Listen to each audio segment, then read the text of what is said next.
옛날 어느 고을에 머슴 사는 덕세가 정력이 강해 많은 여인네들을 유혹해 정을 통하곤 했다. 그런데 이웃 동네에 사는 옹심이 역시 욕정이 넘쳐 정력이 강한 남자를 만나고 싶어 했다. 하루는 그 여인의 이야기를 들은 덕세가 여러 사람들을 통해 교섭해 어느 날 산속 계곡에서 만나기로 약속하였다. 반갑소. 내가 바로 덕세요.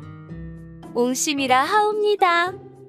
두 사람이 만나 으슥한 골짜기로 돌아 들어가니 널따란 바위가 있어서 두 사람이 충분히 누울 만큼 넓었다. 게다가 봄철의 따뜻한 햇볕 또한 잘 비치니 애정놀이 하기에는 더할 수 없이 좋은 곳이었다. 이 좋은 바위를 만난 건 우리 두 사람에게 정말 행운이요. 이렇게 좋은 장소를 얻기란 결코 쉬운 일이 아니지. 그럼요.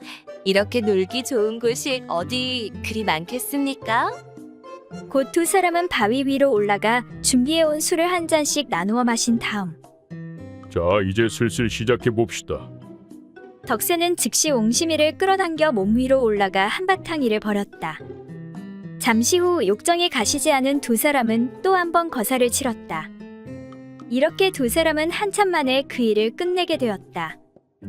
그런데 두 번의 작업이 끝나니 두 사람 모두 사타구니 사이가 질펀하여 마치 흙탕물을 가져다 부어놓은 것 같았다. 덕세가 여인의 옆에 누워 말했다. 우리들의 그곳이 질펀하여 다 마르려면 시간이 걸릴 것 같구려. 그러니 이대로 반드시 누워 다리를 벌리고 젖은 부분을 햇볕에 말리도록 합시다. 그 다음에 마지막으로 한 번 더 재미있는 결합을 한 후에 집에 가는 것이 좋지 않겠소? 예, 저도 원하는 바입니다. 그렇게 하도록 하시지요. 이렇게 하여 두 사람은 나란히 누운 채 두 다리를 최대한 벌려서 젖은 사타구니 사이를 햇볕에 내놓고 말렸다. 그런데 여인은 별로 재미가 없어 아래가 촉촉한 상태에서 한 번 더 몸을 맞대고 싶었다. 이보시오. 내 것은 벌써 다 마른 것 같은데 어서 한 번 더 하고 가도록 합시다. 그러나 덕세는 너무 힘을 쏟았기에 좀 더 푹 쉬고 싶었다. 기다리시오. 내 것은 아직 좀 더 말려야 한단 말이오. 그러자 여인은 슬그머니 화가 나서 물었다.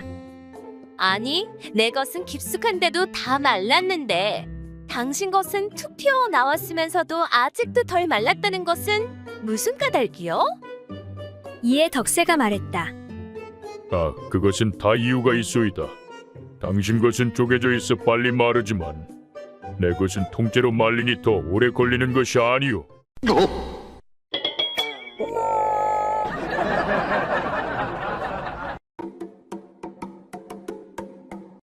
옛날 어느 마을에 잠기가 밝은 데다가 신경이 무척 예민한 부인이 있었다. 그래서 밤중에 무슨 작은 소리라도 날라치면 매번 남편에게 밖에 나가 무슨 일인지 확인해 보라고 성화였다. 그러던 어느 날 부부가 나란히 누워 잠을 자고 있었다. 그런데 무슨 소리가 났는지 부인이 남편을 흔들어 깨웠다. 여보, 빨리 일어나 봐요. 밖에 누가 왔나 봐요. 알았소. 남편은 하는 수 없이 밖에 나갔다 들어왔다. 아무것도 아니요. 바람에 나뭇가지가 흔들리는 소리니 그냥 자자고요. 그리고 잠시 후 또 부인은 자는 남편을 흔들어 깨웠다. 여보, 일어나 봐요. 밖에서 소리가 나요. 알았소. 남편은 또다시 하는 수 없이 밖에 나갔다 들어왔다. 아무것도 없소. 잘못 들은 거니 그냥 잠이나 계속 자자고요. 남편이 막 다시 잠이 들려는 순간 또다시 부인이 남편을 깨웠다. 여보, 빨리 일어나 봐요. 밖에서 소리가 나요. 이번엔 진짜 누가 왔나 봐요. 남편은 한두 번이야 그럴 수도 있겠지 하고 그럭저럭 참았지만 세 번째가 되자 더 이상은 참을 수가 없었다. 여보, 누가 온 것 같다니까요. 그 소리에 남편은 거의 신경질적으로 이불을 끌어 푹 덮으며 말했다. 별거 아니니까 안심해도 되는구려. 무시당한 부인은 토라지듯 말했다. 아니, 당신 어떻게 그런 확신을 할 수 있어요? 그러자 남편이 말했다. 도둑이라면 소리를 안 내고 들어올 것이니까 도둑은 아닐 것이고 그리고 만약 강도라고 해도 당신을 보면 아무 짓도 안 하고 그냥 갈 거니까 걱정할 거 없소.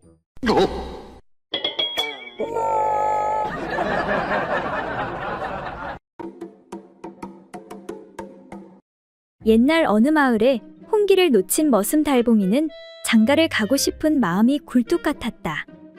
그러던 어느 날 마을길을 지나가는데 어느 한 꼬마 녀석이 막대기로 뱀을 괴롭히고 있는 게 아닌가. 이에 달봉이는 불편한 마음이 생겨 아이를 따끔하게 혼내는데 야, 이 녀석아, 말 못하는 짐승이라고 그렇게 괴롭히면 되겠느냐? 무릇 생명이란 모두 소중한 것이란다. 그런 못된 짓은 그만두고 집에 가서 강아지 밥이나 주거라.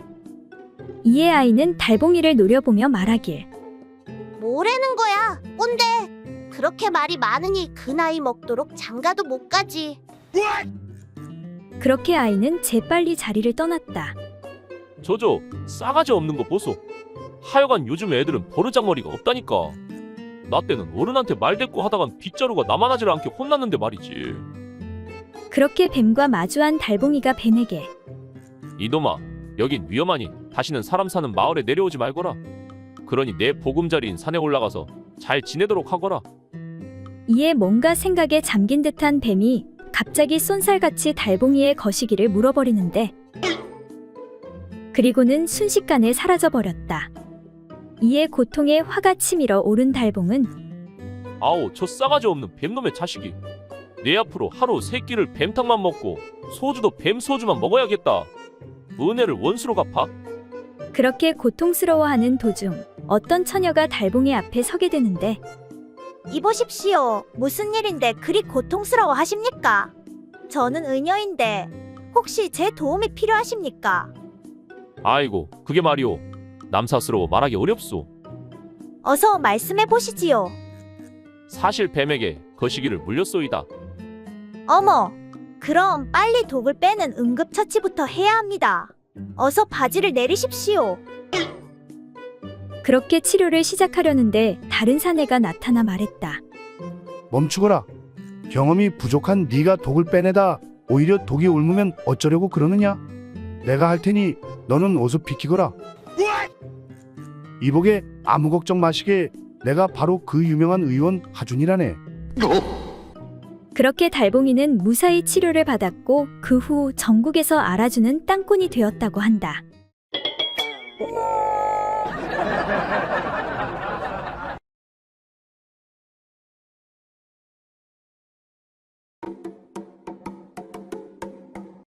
옛날 어떤 한 선비가 나이 30살이 되도록 장가를 들지 못하다가 마침내 적당한 혼처가 있어 혼인날을 잡아놓게 되었다.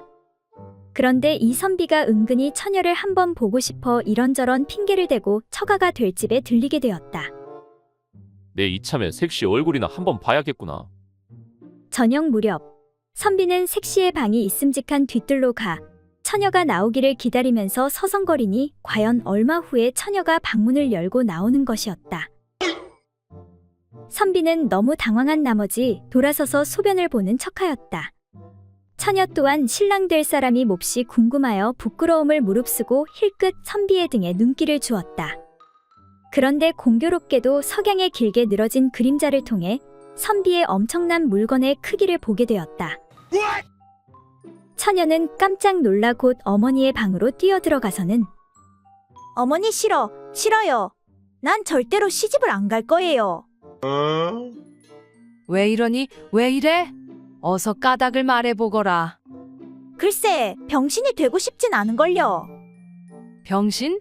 아니 그건 또 무슨 소리냐? 처녀는 방금 바라본 선비의 우람한 물건 그림자 이야기를 하였다.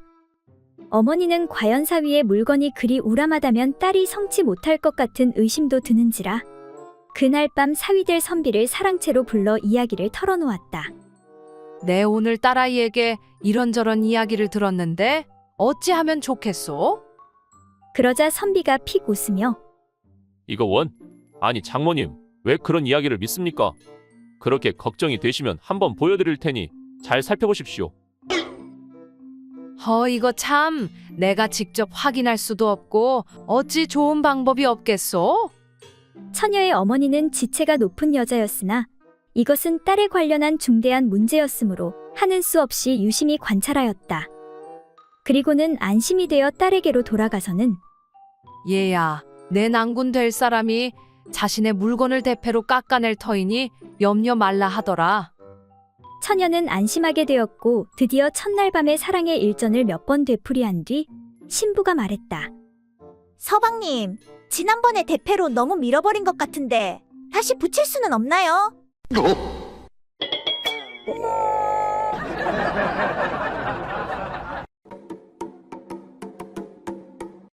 옛날 어느 고을에 어떤 남편이 부인을 관아에 끌고 와 사또에게 말했다. 사또, 이 사람이 제 마누라인데 하루가 멀다고 외간 남자와 서방지를 해대니 도저히 못 살겠습니다.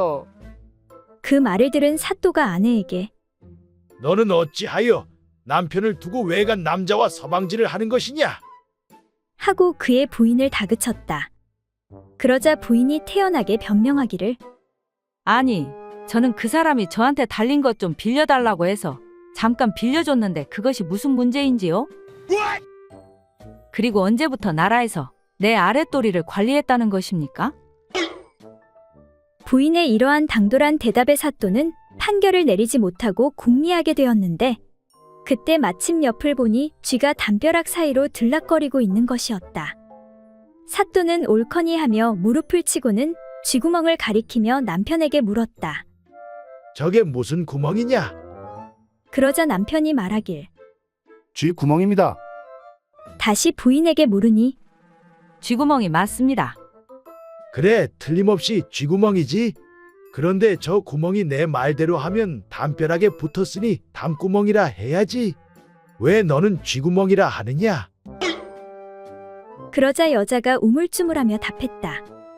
그야 쥐가 들락날락하는 구멍이니 쥐구멍입니다.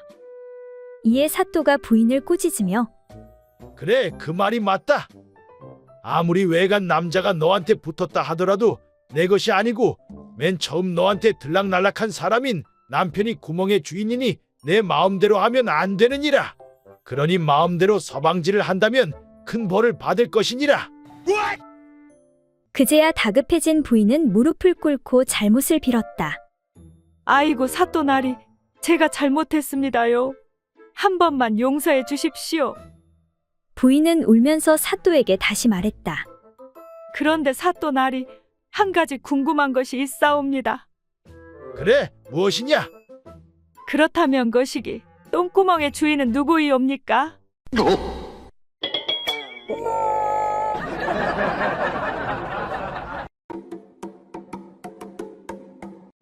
옛날 어느 마을에 약간 모자란 칠삼이가 결혼한 지 얼마 안 되어 모시는 어르신과 함께 한양길로 올랐다가 2달 만에 집으로 돌아왔다.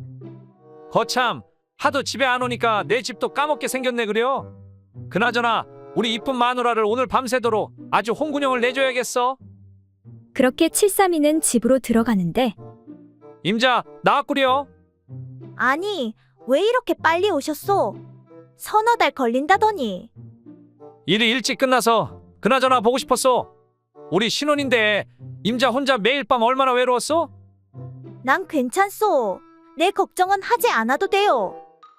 내가 안 괜찮소? 오늘 아주 그냥 입에서 장군님 소리 나오게 해주겠소? 어머머, 씻고 오시오. 땀 냄새. 2달간 한 번도 안 씻었소? 아차차, 잠시 기다리시오. 그렇게 대충 씻고 온 칠삼이가 2달간 대감마님 혼자 기생집에서 놀고 나는 밖에서 얼마나 외로웠는지 아시오? 뭐라고요? 아니, 말이 혼나왔네. 어서 이리 오시게. 그렇게 즐거운 행사를 치른 후 이렇게 양기가 넘치는데 어떻게 참았소? 임자, 자네 생각하면서 참았지. 아직 9번 더 남았소. 기대하시구려. 으이구, 이 짐승. 그때 이웃집 양반이 문을 두드리며 아, 이보시오. 옆집에서 왔는데 거 시끄러워서 도저히 잠을 잘 수가 없소. 이에 칠삼이가 나가 말하길 아, 미안하오. 내 오랜만에 마누라를 봐서 흥분했소. 이 마을이 조용하다길래 이사 왔더니 밤이면 밤마다 허구한 날 절구질 소리에 여인네는 울어대지. 아, 미안하오. 앞으로 조심하겠소. 내 들어보니 이 집 소리가 제일 커. 한 달 동안 매일 밤 쉬지 않고 울어대니 잠을 잘 수가 있어야지. 아니 뭐라고요? 그 말이 사실이요? 아무튼 한 달 동안 울었다니 다행이구려. 하마터면 내 이쁜 마누라를 의심할 뻔했소. 아니 그건 또 무슨 말 같지도 않은 소리요? 그러니까 내가 집을 2달 비웠으니 아마 다른 여자가 와서 한 달간 울고 갔을 것이오.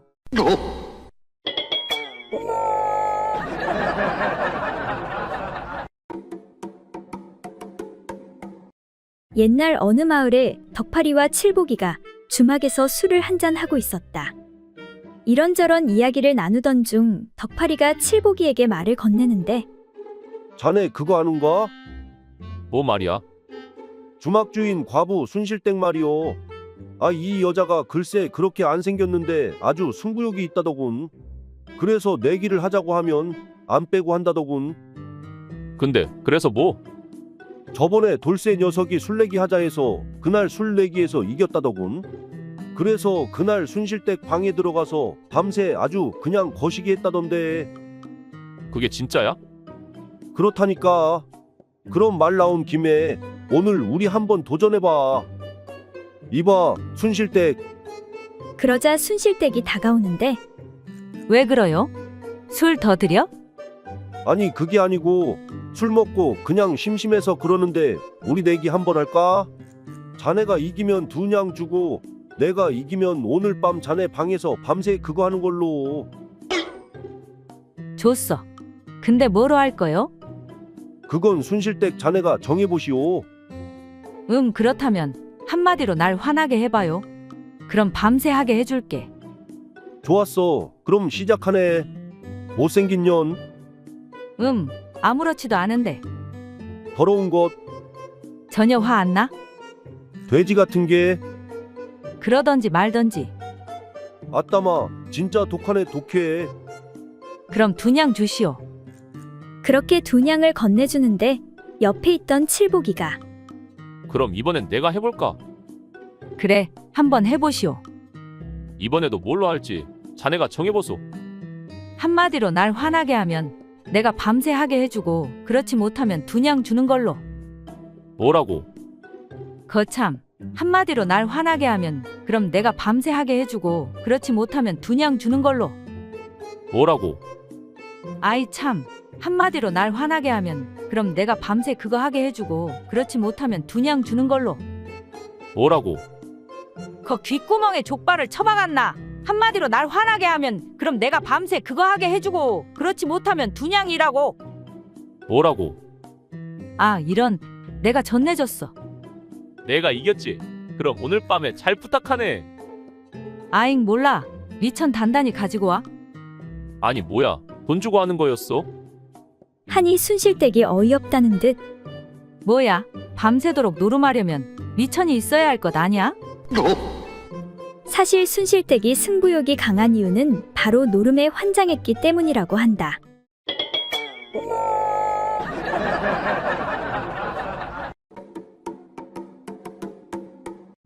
옛날 어떤 귀 안 들리는 사람이 길을 가다 해가 지는 바람에 근처의 어느 주막집에서 하룻밤을 묵어가게 되었다. 때마침 또 한 사람의 소금 장수가 투숙하게 되어 2사람이 한 방에 들게 되었다. 그런데 그 소금 장수는 함께 자는 사람이 못 듣는 사람인 줄은 미처 모르고 있었다. 밤이 깊어지자 못 듣는 사내는 금방 골아떨어졌지만 소금 장수는 잠을 이루지 못해 엎치락뒤치락 하고 있었다.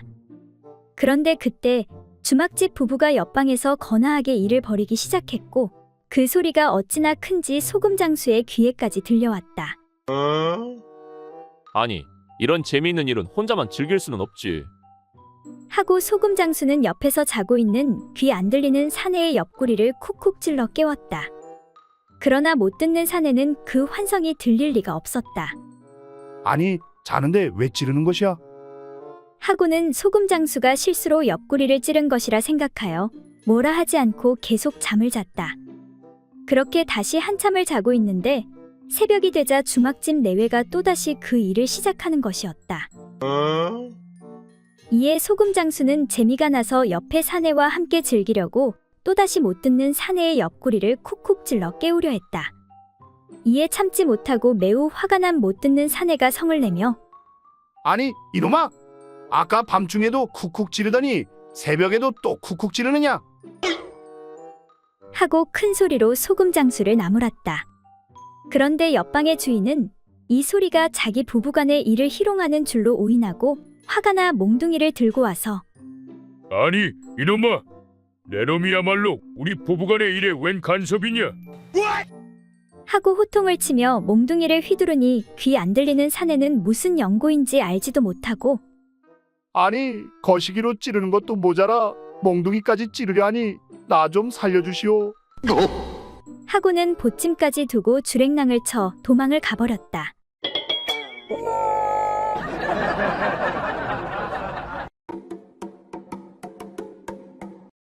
옛날 어느 마을에 어떤 앞 못 보는 남편이 말 못하는 아내와 함께 방에 앉아 있었다.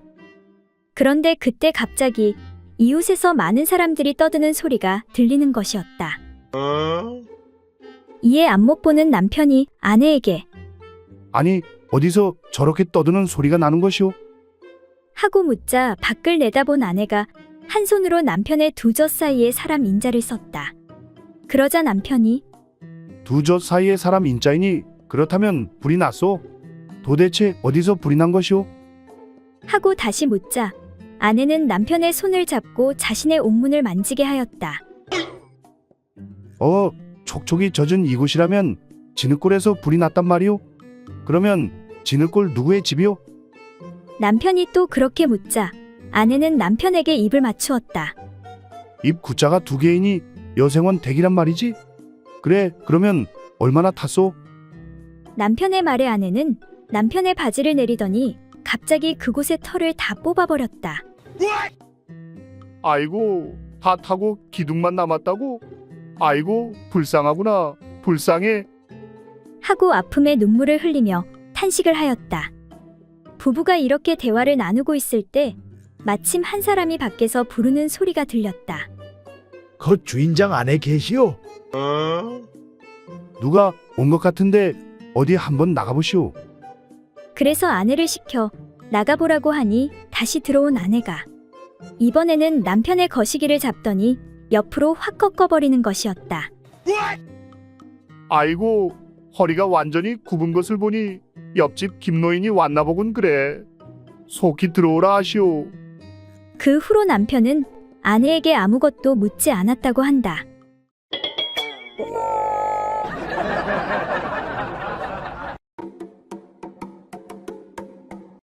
옛날 어느 마을에 어떤 부부가 살고 있었는데 남편이 색을 무척 밝혔다. 여보, 나왔소? 어서 작은 방으로 들어오시구려. 남편은 나갔다 오면 집안에 사람이 있건 없건 부인을 방으로 데리고 들어가 그 짓을 한번 해야만 했다. 이에 부인은 민망하여 남편에게 서방님, 혹시 사람이 있으면 저에게 한 잔 마시자. 라는 말로 신호를 하시면 제가 곧 작은 방으로 들어가겠으니 당신이 한참 후 그 뒤를 따라 들어오면 사람들은 술 한 잔 마시는 줄만 알 따름이지 어찌 그걸 하는 줄 알겠습니까? 옳거니 그거 좋은 생각이요. 하고 그로부터 그걸 하고 싶으면 한 잔 마시는 것으로 약속하였다. 하루는 장인이 왔는데 밖에서 돌아온 사위가 건성으로 몇 마디 인사를 한 후 부인에게 부인, 한 잔 마시는 것이 어떻겠소? 하고는 방으로 들어가니 부인이 곧 따라 들어가는 것이었다. 상을 다 차리면 나를 부르겠지? 그런데 얼마 후 두 사람이 그냥 나오는데 두 사람의 얼굴이 모두 불굴의 홍조를 띠고 있었다. 이에 장인이 노하여 집으로 돌아와 장모에게 세상에 딸이란 남만도 못한 것 같소. 당신도 이제부터는 딸년 집에 가지 마시오. 이에 장모가 궁금해 물으니 아니, 무슨 까닭이요? 내가 술을 좋아하는 건 딸년도 잘 알고 있는데 술을 작은 방에다 담궈 놓고 저희 내외만 들어가 마시면서 나에게는 한 잔도 권하지 않으니 세상 천하에 어찌 이리 몰인정한 딸 자식이 있겠소? 그러니 이제 절대로 딸네 집에 가지 마시오.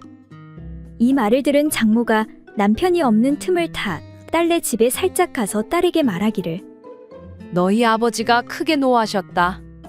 아버지가 무엇 때문에 노하셨어요? 저번 날 내 아버지가 왔을 때 너희 내외가 작은 방에 들어가서 너희들끼리만 술을 마시고 아버님께는 한 잔도 권하지 않았다고 크게 노하고 계신다. 이 어리석은 거사, 아무리 서방이 좋아도 눈치껏 해야지. 이에 딸이 말하길. 아버지는 잘 알지 못하셔서 그래요. 본래 그 일은 여차여차해서 그렇게 된 것이지 실제는 술이 없었어요. 만일 술이 있었더라면 어찌 드리지 않고 기다리게 했겠습니까? 이 일을 아버지께 잘 말씀드려서 노여움을 풀게 해주세요. 하고 말하니 장모가 집으로 돌아와서 장인에게 말했다. 내 오늘 딸네 집에 갔다가 전번 일의 자초지종을 알아가지고 왔지요. 일이 여차여차해서 그리 되었을 뿐 실제로는 술이 없었다고 합디다. 하니 그 말을 들은 장인이 내 미처 그걸 몰랐군. 딸내 부부의 방법이 실로 묘하니 나도 지금 한 잔 마시는 게 어떠하오? 하자 장모가 자리를 폈고 일이 끝난 후에 장모가 영감, 한 잔 더 하시지요. 당신 술 좋아하잖아요. 허허, 아니요. 늙은 탓에 이제는 한 잔 술에도 크게 취하는구려. 하니 장모가 아쉬워하며 그럼 할 수 없구려. 매일 한 잔씩 마실 수밖에.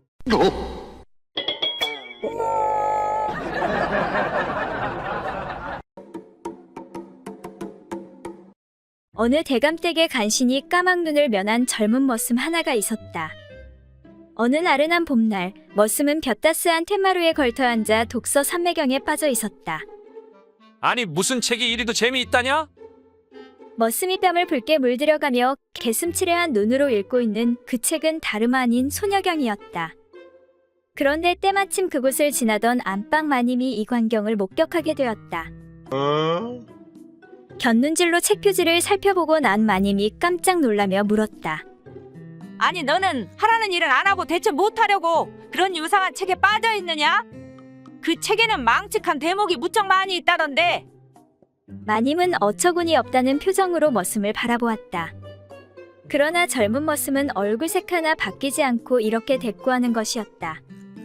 하지만 마님, 그런 부분이라면 그렇게 염려하실 필요가 없습니다. 전 그런 대목은 죄다 빼놓고 읽거든요. 그 말을 들은 마님이 말했다. 오, 그래? 그런 좋은 방법이 있었구나. 그렇다면야 괜찮지. 그럼 나도 그런 대목은 빼놓고 읽을 테니까 그 책 잠깐 이리 줘보렴. 마님은 잽싸게 책을 낚아채 읽기 시작하는 것이었다.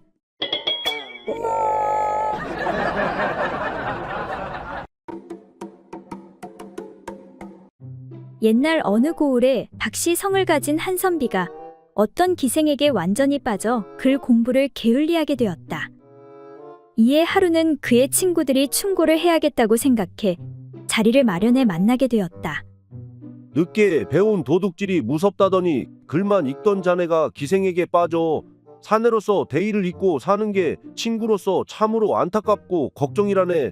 또한 자네 식구들과 친척들도 걱정이 이만저만이 아니라네. 그건 나도 잘 안다네. 여색을 멀리해야 마땅해. 내 가까이 하지 않으려고 하였으나 내 메오리의 아름다운 모습만 보고 있노라면 모든 근심 걱정을 잊게 되고 나쁜 것이라면 조금도 찾을 수 없는 걸 어찌하겠는가? 그러자 친구들이 책망하며 이 친구가 단단히 홀렸구만 홀렸소. 아무리 예쁜 여인이라도 어찌 나쁜 것이라고 하나가 없겠는가? 정말이라네. 그렇다면 그녀가 뒤를 볼 때면 왜 그 더러운 것을 못 보았는가? 이에 선비가 웃으며 말하길. 왜 못 볼 리가 있겠는가? 그녀가 뒷간에 오를 때를 보면 마치 공작새가 오색 구름을 타고 깊은 계곡 속에 들어가는 것과 같고, 분홍색 치마를 걷어 올리고 아랫도리를 드러낼 때에는 그 엉덩이가 반쯤 구름 사이에 구르는 쟁반과 같고, 또 쏟아지는 소피 소리를 듣자 하면 마치 운모가 붉은 입술을 열고 구슬을 토해내는 것과 같고, 메오리의 방귀 소리를 말하자면 날아가던 꾀꼬리가 꽃나무에 앉아서 100가지 노래를 부르는 것과 같으며, 그녀가 큰 볼일을 쏟을 때면 노랑 장미꽃잎이 어지럽게 떨어지는 것이 아닌가 하는 생각이 든다네.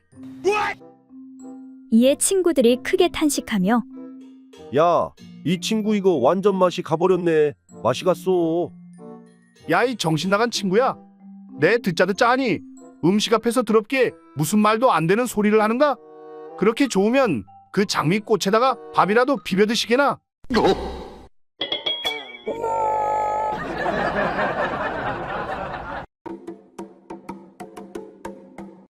옛날 어느 산골에 선비 한 사람이 작은 초가집을 짓고 부부가 단란하게 살고 있었다.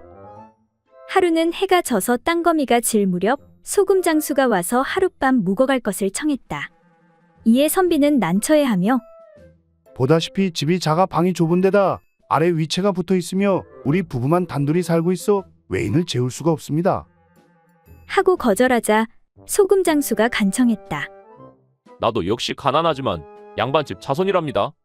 소금을 팔아 생계를 이어보려고 이렇게 다니다가 산속에서 날이 저물었으니 어디로 가서 자겠습니까? 산에서 자다 호랑이에게 물려가면 어쩐단 말입니까? 그러니 하룻밤만 재워주십시오.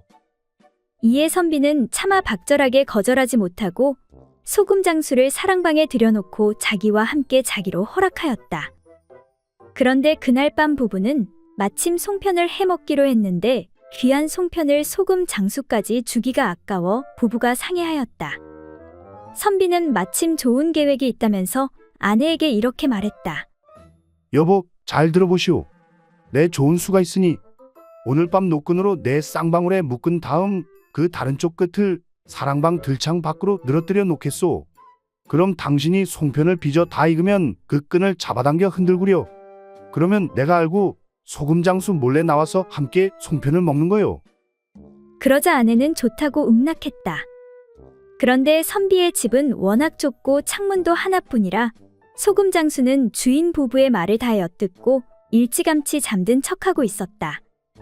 이에 선비는 노끈으로 자신의 방울을 묶은 다음 한쪽 끝을 들창문 밖으로 내놓고는 어느새 깊은 잠에 빠져버렸다. 옳거니 이 사람 피곤해서 아주 골아떨어졌구먼. 소금 장수는 이렇게 중얼거리면서 곧 선비의 방울에 묶인 끈을 풀어 자기의 방울에 메고는 가만히 누워 있었다.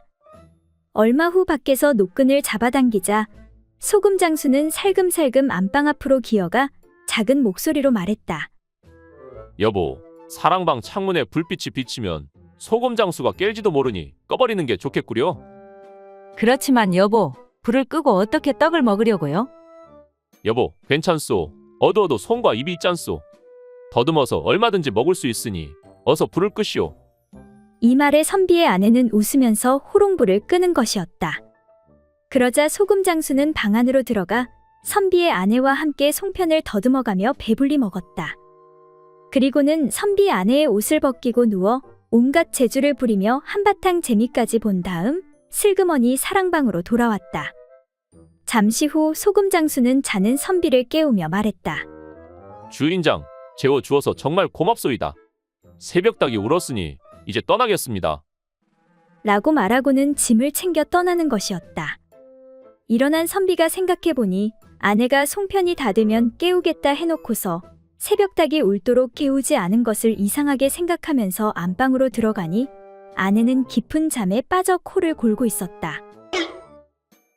이에 화가 난 선비는 큰 소리로 아내를 불러 깨우고는 소리쳤다. 아니, 여보, 내가 어젯밤 송편이 있거든 깨우라고 했거늘 아무 소식도 없으니 무슨 까닭이오? 이 말에 잠을 깬 아내는 눈을 부비면서 투덜거리는 것이었다. 뭐라고요? 좀 전에 배불리 송편을 먹고 나와 그 집까지 한바탕 잘해놓고는 이제 와서 대체 무슨 말을 하는 거예요? 그게 무슨 말이오? 내가 배부르게 송편을 먹었다니? 선비가 무슨 말인지 모르겠다고 하니 아내는 지금까지 일을 모두 그대로 설명해 주었다. 그러고 보니 방울에 묶었던 노끈도 사라지고 없었다. 선비는 크게 당황하면서 아이고, 그놈의 소금장수 놈이로구나. 내 집에 와서 아내와 송편을 둘 다 먹고 갔어. 이렇게 분하고 원통할 수가. 라고 소리치며 분통을 터뜨렸다. 이에 옆에 있던 아내가 중얼거리며 말하길. 어쩐지 잠자리에서 온갖 재주를 부리며 힘차게 자라기에 웬일인가 했네.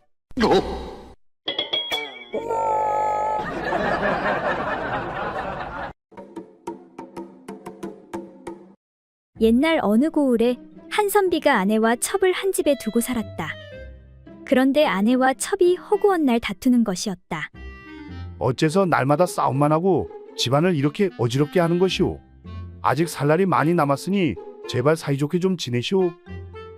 하루는 선비가 밖에 외출했다가 돌아오니 마침 또 아내와 첩이 심하게 다투고 있는 것이었다. 이 모습을 본 선비는 큰 소리로 화를 내며 아니, 내가 그렇게 싸우지 말라고 타일렀건만 이게 무슨 짓들이오? 하고는 첩의 머리채를 움켜잡고서 내 이런 여자는 당장에 때려 죽여야 하겠소. 하고는 첩을 방 안으로 끌고 들어가는 것이었다. 잠시 후 화가 좀 가라앉은 아내가 정말 첩을 때려 죽이면 어쩌나 하고 애를 태우다 가만히 그 방문 앞에 가서 들으니 첩을 끌고 들어간 남편이 아무 소리도 없는 것이었다. 그래서 아내는 더 가까이 가 문틈으로 들여다보고는 깜짝 놀랐다. 남편은 첩을 눕혀놓고 그 위에 엎드려 둘이 한창 좋아하고 있는 것이었다. 이에 밖에서 아내가 소리쳤다. 아니, 세상에 때려 죽인다고 하더니 이게 도대체 무슨 짓이오? 화가 치민 아내가 문을 열고 들어와 아이고 분해, 아이고 분해. 그 모양으로 때려 죽이려거든 나도 좀 때려 죽여 주시오. 내가 못 산다, 못 살아. 하고는 밖에다 대고 소리쳤다. 얘 떡새야, 밖에 없느냐? 예 마님 부르셨습니까? 떡새야, 제발 부탁이니 나 좀 때려 죽여다오.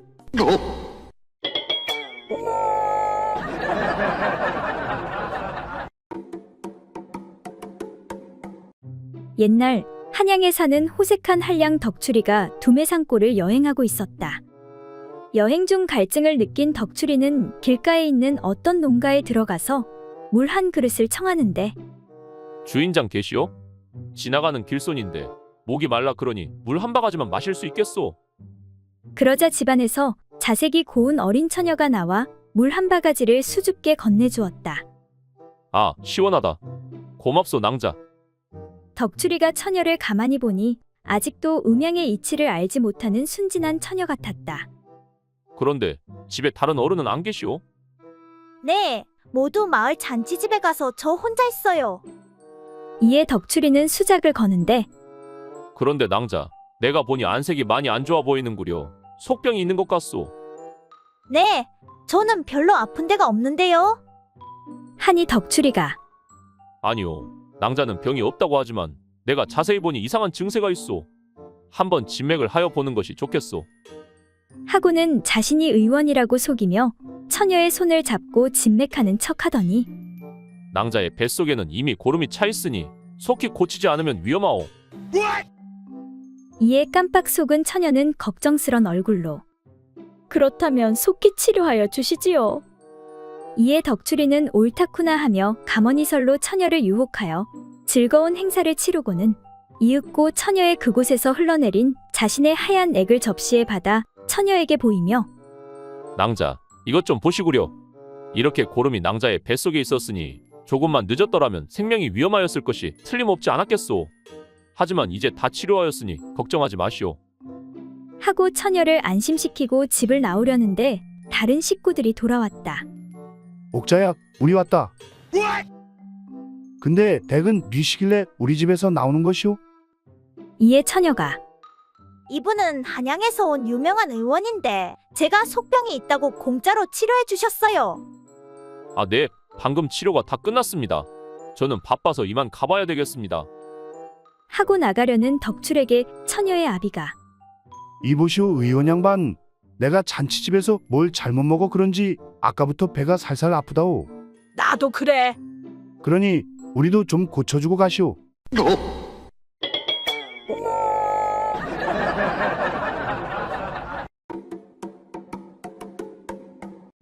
옛날 어느 마을에 어떤 부잣집 노인이 딸 셋을 노인은 젊은 시절부터 남의 손가락질을 받아가며 엄청난 돈을 모았다. 돈 모으는 게 뭐가 어렵나? 한번 들어온 돈은 절대 안 쓰면 되는 거지. 그는 나이가 80세가 다 되도록 여전히 인색해 돈을 전혀 쓰지 않았다. 또한 몇십 년을 두고 국 한 번 끓이는 법이 없었으며 밥을 먹을 때도 반찬이라고는 눈을 비비고 봐도 보이는 것이 없었다. 그는 80평생 조그만 접시에 간장을 담아 그것을 숟가락 끝으로 조금씩 찍어서 밥을 먹었다. 그 꼴을 참다 못한 친척이 어느 날 찾아와 한마디 했다. 아니, 아저씨, 앞으로 사시면 얼마나 더 오래 사시겠다고 이렇게 돈 하십니까? 이제 그만 돈에 얽매이지 마시고 반찬도 좀 해서 잡수세요. 제발 돌아가실 때까지만이라도 편하게 좀 사세요. 그러나 자린고비 노인은 고개를 저었다. 사람은 항상 검소하게 살아야 하는 법이야. 자네처럼 먹고 싶은 것, 하고 싶은 것 다 하면 그 모양 그 꼴로 사는 거지. 이에 화가 난 친척이 몇 마디 덧붙였다. 아저씨 참으로 어리석으시네요. 아저씨 아들은 주색에 빠져 재산을 물쓰듯 없애는데 아저씨만 이러고 사시니 진짜 어리석기 그지없군요. 이 말을 들은 노인은 그만 분통이 터져 큰 소리를 쳤다. 뭐라고? 아들 녀석이 그렇게 돈을 낭비한다고? 내 이놈의 자식을 그냥. 좋다. 그렇다면 나도 이제 가만히 있을 수 없지. 이봐라, 밖에 누구 없느냐? 어서 두부 한 모만 가져오너라. 나도 이제 좀 배불리 먹어야겠다.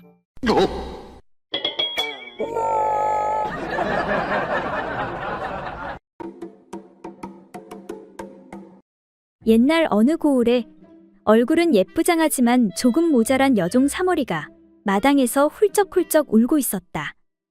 이때 그것을 본 엉큼한 주인 양반이 사머리를 방으로 불러들인 후 위로해주는 척 물었다. 예, 사모라. 너 아까부터 왜 그리 울고 있는 것이냐? 하도 망측해서 말씀 올리지 못하겠습니다요. 글쎄 저 머슴 돌쇠 녀석이. 그래, 돌쇠란 녀석이 어쨌다는 거냐? 괜찮다. 날 아버지처럼 생각하고 숨김없이 말해보거라. 여종이 훌쩍이고 나서 입을 열었다. 글쎄 돌쇠 녀석이 소녀를 뒷동산 참나무 숲속으로 데리고 가서는 뭐 숲속으로 데리고 들어가? 이런 몹쓸 놈이 있나? 그래서 돌쇠 그놈이 허튼 짓을 한 모양이구나. 이에 주인 양반은 사머리의 손을 슬쩍 잡으며 물었다. 이렇게 널 희롱하였느냐? 아닙니다. 그것보다 훨씬 더 심한 짓을 했사옵니다. 갑자기 소녀를 땅에 쓰러뜨리고. 그 말에 주인 양반이 여종을 은근히 끌어안으며 말했다. 그러니까 쓰러뜨리고 나서 이렇게 껴안았단 말이냐? 아닙니다. 그것보다 더 심한 짓을 했사옵니다. 주인 양반은 다시 사머리의 양가슴에 손을 넣으며 말했다. 그럼 가슴을 이렇게 했단 말이냐? 아니옵니다. 그것보다 더 심한 짓을 했사옵니다. 뭐라? 그럼 치마 밑으로 손이라도 넣었다는 것이냐? 이런 고얀 놈. 그러니까 이렇게 했단 말이냐? 하며 또 손을 치마 밑으로 넣었다. 아니옵니다. 그것보다 더 심한 짓을 했사옵니다. 그렇다면 속옷 속으로 손을 쑤셔넣고 이렇게 했단 말이냐? 주인 양반이 사머리의 속옷 속에 손을 들이밀며 물었다. 네, 주인어른, 바로 그렇게 했습니다. 세상에 이런 몹쓸 놈이 다 있느냐? 그리고 또, 그래, 또 그 다음엔 어떻게 하더냐? 네, 그리고는 자신의 바지랑 속고이를 내리고. 뭐라? 이런 천하의 망할 놈이. 그래서 너는 가만히 있었느냐? 아무래도 돌쇠놈 힘이 세니 내가 어쩔 수 없었겠구나. 그러자 사머리가 벼랑간 주인 양반의 따귀를 불이 번쩍 나게 후려갈겼다. 아니옵니다. 그래서 저도 이렇게 따귀를 때려 주었사옵니다. 이에 주인 양반은 아픔을 참으며 다시 물었다. 아이고, 이런 고얀 돌쇠놈을 봤나? 그래, 그 다음엔 또 어떤 짓을 하였느냐? 돌쇠놈이 거기서 멈추진 않았을 텐데 넌 또 가만히 있었느냐? 그러자 사머리가 이번엔 주인 양반의 방울주머니를 힘껏 후려차버렸다. 이렇게 혼쭐을 내줬어요.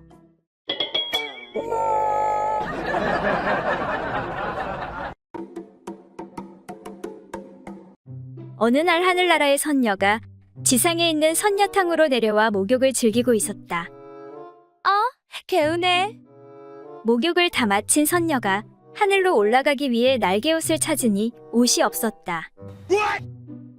옷이 없어진 사실을 안 선녀는 몹시 당황하기 시작했다. 아니, 내 날개 옷이 도대체 어디로 간 거지?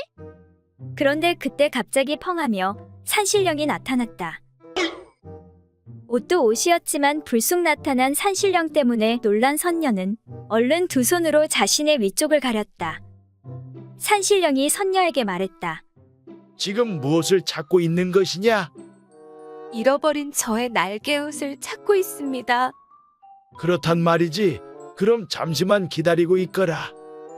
잠시 후 다시 나타난 산신령이 말했다. 자, 여기 이 금 날개 옷이 내 옷이 맞느냐? 그 날개 옷은 제 것이 아니옵니다. 그래, 그렇다면 잠시만 더 기다리고 있거라. 잠시 후 다시 나타난 산신령이 말했다. 그럼 이 은 날개 옷이 내 옷이 맞느냐? 아닙니다. 제 옷은 그냥 평범한 보통 날개 옷입니다. 그러자 산신령이 웃으며 말했다. 정말 정직한 선녀인지고. 그런데 선녀야, 아까부터 말인데 아래쪽이 전부 다 보이느니라. 그 말에 깜짝 놀란 선녀가 급히 두 손을 내려 아랫도리를 가렸다. 그러자 산신령이 다시 웃으며 말했다. 가리긴 뭘 또 가리느냐? 이제 볼 거 다 봤으니 보답으로 날개 옷 전부 다 가지고 돌아가도록 하여라.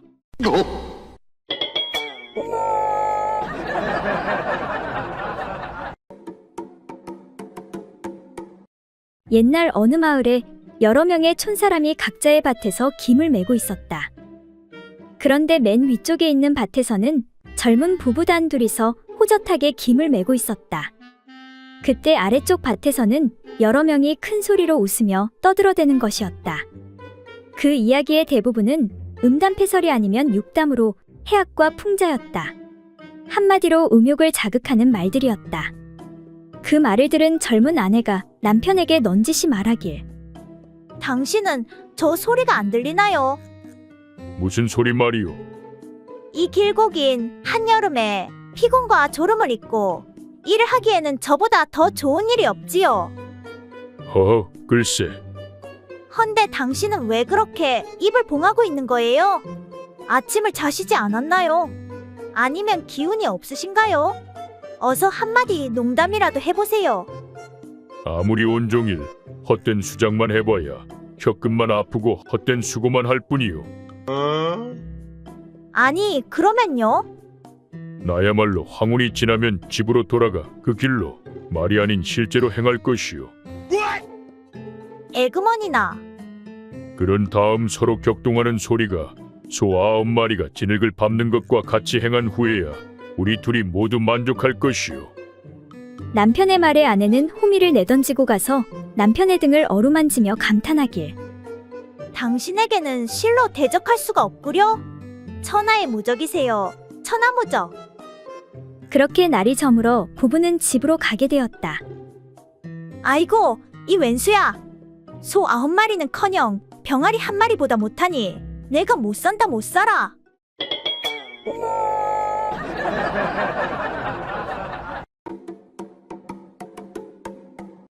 옛날 어느 고을에 색을 유난히 밝히는 어떤 선비가 있었는데 그는 기생집 출입을 몹시 즐겼다. 그러나 질투심이 강한 그의 아내 때문에 걱정이 심했다. 아내의 그런 심사를 잘 알고 있는 선비는 불똥이 언제 튈지 몰라 한동안 슬금슬금 몸을 사렸다. 무서운 아내 때문에 맘대로 즐기지도 못하는구나. 그렇다고 호색하니 기방 출입을 삼갈 수는 없는 노릇이었다. 그렇지, 이렇게 하면 되겠구나. 선비가 한 가지 묘안을 짜내게 되었다. 선비는 먼저 기방으로 달려가 모처럼만의 재미를 만끽한 다음 소매 속에 자라목 하나를 넣고 집으로 돌아왔다. 예상대로 아내는 또 득달같이 쫓아와 투정을 부리기 시작했다. 당신 또 기생집 갔다 왔지? 아이고, 내가 못 산다 못 살아. 이에 선비는 일부러 크게 화를 내면서 모름지기 사내대장부가 아내로부터 투기를 당하게 되는 것은 모두 가랑이 사이에 있는 이 물건 때문이오. 그러니 이 물건만 없다면 투기를 당하지도 않을 것이오. 하고 외친 다음 작은 칼을 꺼내어 자신의 물건을 베는 척하고는 자라목을 꺼내어 마당으로 던져버렸다. 뜻밖의 사태에 깜짝 놀란 아내가 선비에게 내 아무리 질투가 심하다고 하여도 이게 도대체 무슨 짓이오? 하며 따지고 드는 것이었다. 그때 마침 여종 하나가 뜰을 지나면서 선비가 던진 그 물건을 자세히 들여다보더니 이렇게 말하는 것이었다. 마님, 너무 염려하지 마세요. 던진 물건은 눈이 뚜리고 색깔이 얼룩이 있으니 이것은 그냥 자라의 목이에요. 남자의 물건이 아닌 게 분명합니다. 하지만 이내 아내는 더욱 어처구니 없다는 표정을 지으며 땅이 꺼져라 한숨을 내쉬며 말했다. 이런 젠장, 이제부터 나도 다른 사내랑 마음껏 재미 좀 볼 수 있나 했더니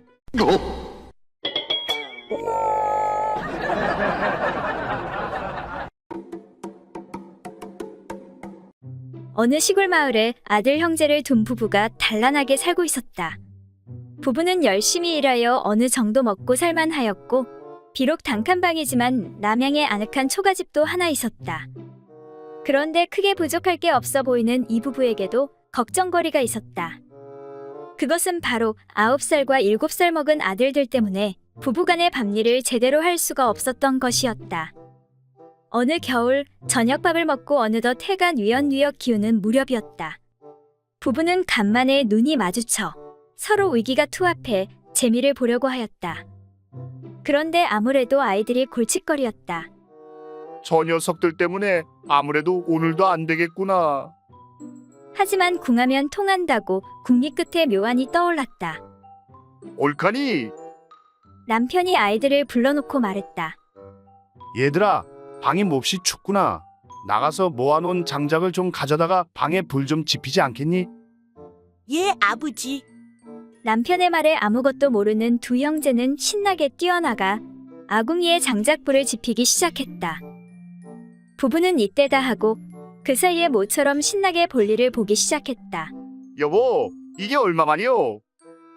밖에서 한참 불을 지피던 형이 동생에게 말했다. 야, 가서 방이 뜨거워졌는지 알아보고 와. 동생은 형이 시키는 대로 쪼르르 달려가 방문을 열어보려는데 방에서 묘한 소리가 들리는 것이었다. 그래서 문틈으로 잠시 방 안의 광경을 들여다보았다. 깜짝 놀란 동생은 곧바로 형에게 달려가 말했다. 형, 불 그만 떼! 너무 뜨거운가 봐. 아빠가 엄마 위에 올라가 있고 엄마는 땀을 뻘뻘 흘리면서 고통에 몸부림치고 있어.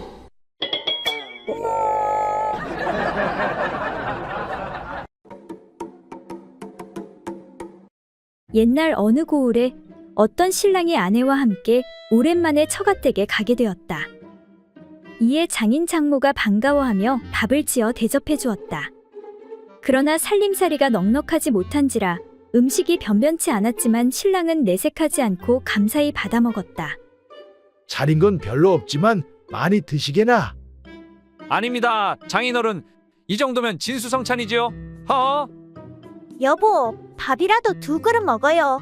한 그릇으로 되겠어요. 괜찮소. 배가 불러서.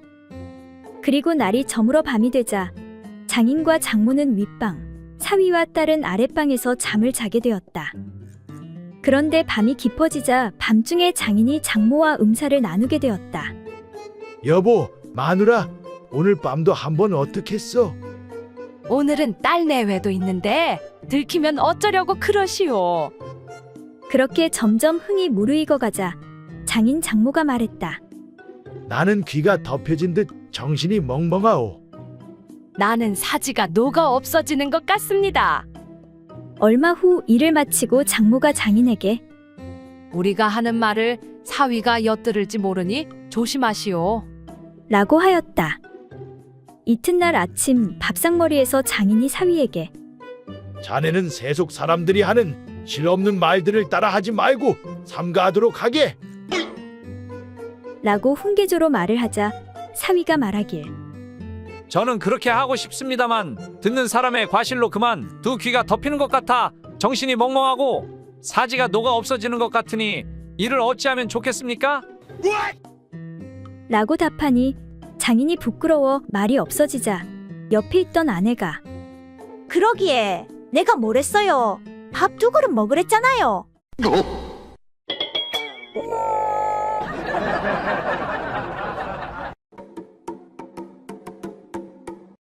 옛날 어떤 과부가 있었는데 몹시 음기가 강하여 큰 물건을 가진 남자를 찾고 있었다. 옛말에 코가 큰 사람은 물건도 크다 하였으니 어디 코가 큰 사람을 찾아봐야겠다. 하루는 장에 가서 오가는 사람들을 자세히 살펴보고 있었는데 코가 큰 사람이 보이지 않아 실망하고 있었다. 저녁 무렵이 되어 갈 때 어떤 한 사람이 지나가는데 행색은 초라하였으나 그의 코를 보니 보통 사람의 코보다 몇 배나 되어 보였다. 드디어 찾았네. 찾았어. 이에 여인은 몹시 기뻐하며 이 사람이야말로 물건이 매우 클 것이라 생각하고 가머니설로 유인하여 집으로 데리고 왔다.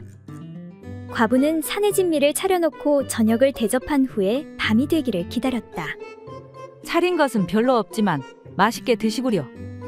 처음 만난 내게 이런 대접을 해주니 정말 고맙소이다.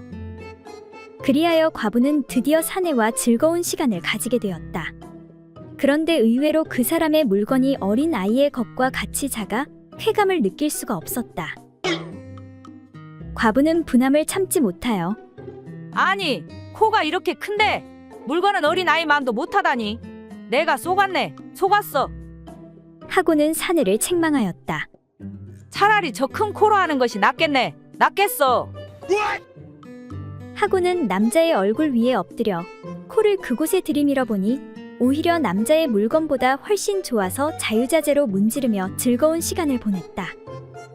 그러는 동안에 첫 닭이 울고 날이 밝기 시작하자 여인은 그 남자를 얼른 쫓아내었다. 어디서 그런 물건을 달고 사기를 치는 것이오? 얼른 나가시오. 남자는 세수도 못한 채 쫓겨나 자기 집으로 돌아가는데 길가에서 마주친 사람이 그의 얼굴을 보면서 아니, 무슨 놈의 미음이 온 얼굴에 묻어 있어. 당신은 미음을 입으로 먹지 않고 코로 마셨소. 이에 당황한 남자가 둘러대길. 그러니까 의원이 그러는데 코에 미음을 바르면 피부도 좋아지고 복이 온다고 하지 않겠소?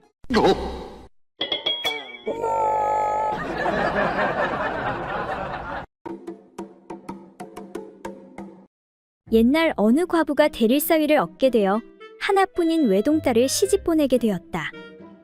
그리하여 옆방에 신방을 만들어 순진한 외동딸과 사위에 보금자리를 만들어 주었다. 그런데 순진한 딸은 첫날 밤에 대한 두려움 때문에 떨고 있었다. 그 일을 치르기 위해 사위가 겉옷을 벗자 이를 본 딸이 깜짝 놀라 옆방으로 달려와 말했다. 어머니, 어머니, 큰일 났어요. 남편의 가슴에 머리카락 투성이에요. 구역질이 나서 도저히 못 참겠어요. 얘야, 그게 무슨 소리니? 내 남편이 될 사람이 아니냐? 너는 그 사람을 받아들여야 하느니라. 그러니 어서 신방으로 돌아가거라. 딸이 신방으로 돌아가자 그때 마침 신랑은 바지를 벗고 있었다. 딸이 그걸 보고는 다시 어머니 방으로 곧장 달려가 끔찍한 목소리로 말했다. 어머니, 어머니, 정말로 소름 끼치는 일이에요. 그의 2다리 사이에도 머리카락 투성이에요. 너무 무서워요. 에휴, 얘야, 이제 너는 그의 아내가 되었단다. 그러니 어서 신방으로 가서 남편과 함께 하거라. 딸이 다시 가서 방문을 열자 이번엔 남편의 물건이 매우 커져 있었다. 딸은 놀라서 기겁을 하고 다시 어머니 방으로 도망쳐 달려왔다. 어머니, 어머니, 큰일 났어요. 그래, 이번엔 또 뭐냐? 참다 못한 어머니가 딸에게 물었다. 어머니, 그 남자는 2다리 말고 큼지막한 가운데 다리를 하나 더 가지고 있어요. 너무 무서워요. 그러자 어머니가 소리치며 말했다. 얘야, 이제 더는 못 참겠구나. 너는 여기 가만히 있거라. 내가 해결하마.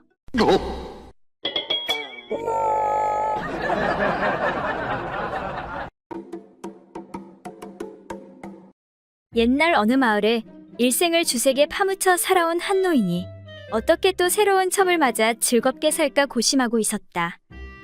그러던 어느 날 꿈을 꾸게 되었는데 꿈속에서 남학신을 신고 2층을 올라가 커다란 북 위에 구슬을 던져서 튕기는 꿈을 꾸었다.